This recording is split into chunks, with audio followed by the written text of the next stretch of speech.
Hello, my name is Vaskin Dilsizian. I'm here at the CardioSource Video Network. Joining me today is Dr. Daniel Berman from Cedars-Sinai Medical Center and Dr. Robert Bono from Northwestern Memorial Hospital. They're both well-recognized, preeminent leaders in the field of nuclear cardiology. Dr. Berman, you have an intriguing paper that will be appearing soon in JACC Imaging, where you present clinical data for the first time in a novel high-speed SPECT imaging, where you look at myocardial perfusion.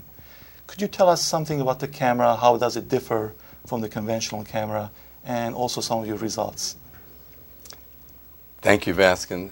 It's very exciting. This is the first development that's truly significant in regular gamma cameras or in single photon gamma cameras in 50 years.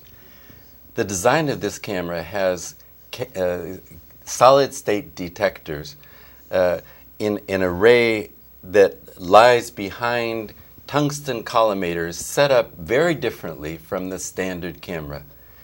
A bank of multiple detectors rotates back and forth such that a camera is able to obtain approximately 8 times the count rate that we can get with a conventional dual detector camera, and at the same time have higher resolution.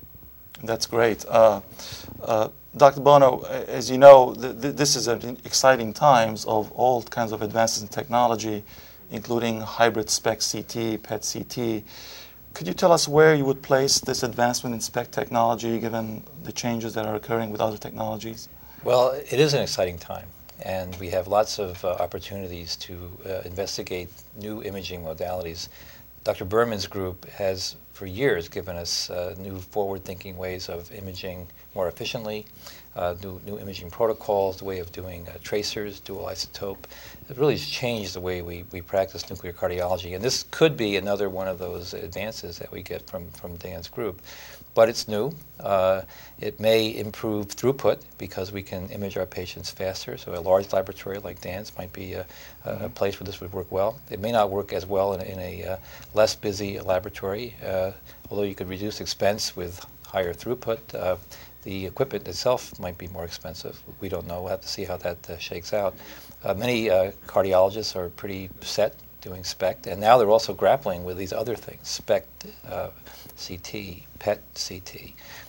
Where would this newer high resolution, high sensitivity, high count rate detector fit in? It is very exciting. It's also a relatively small study thus far. It would be good to replicate this in larger patient populations. It looks like the accuracy is as good as the standard SPECT camera. It does not appear to be better. Dr. Berman, now that we've learned about the technical advancements, perhaps you can tell us more about the clinical findings and the results, how this compares to the clinical studies we currently perform with conventional SPECT imaging. In this first clinical trial, what's been shown is the accuracy appears to be the same as we have with a standard camera, but with images that we're able to obtain with the patient sitting in a comfortable position and being imaged for only a 2-minute period of time. The other significant finding was that the image quality was uniformly superior with the new camera as judged by the interpreter compared to the standard camera approach. That's great. Dr. Bono, given the environment of decreased reimbursements for cardiac imaging and a lot of cost cutting in major hospitals as well as large cardiology practices, undoubtedly this technique will have a higher price tag than the current SPECT cameras.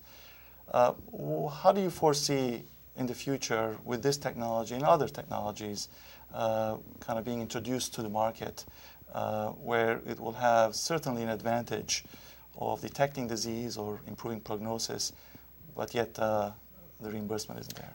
Well, it's a uncharted playing field right now, and I think the new technology we're addressing here has the potential, because of its higher throughput, maybe greater accuracy, better image quality, to make a more accurate diagnosis in a more rapid time frame. So again, for throughput issues, that may offset whatever the expense of the camera itself may be. It may not be any more expensive than a SPECT camera. We don't know that yet, but Obviously, we have SPECT cameras in place already, so we may be talking about when equipment needs to be exchanged or replaced. But clearly, we need to get more data. It's very, very exciting. Maybe also we're talking about new agents or new ways of using standard agents, teproxine, for example, where we can get really rapid image acquisition. Might be an agent that comes back into clinical practicality. That's great. I've truly enjoyed talking to both of you. I appreciate your insightful comments and your continued contribution to the scientific field of nuclear cardiology. Thank you very much. Thank you for asking.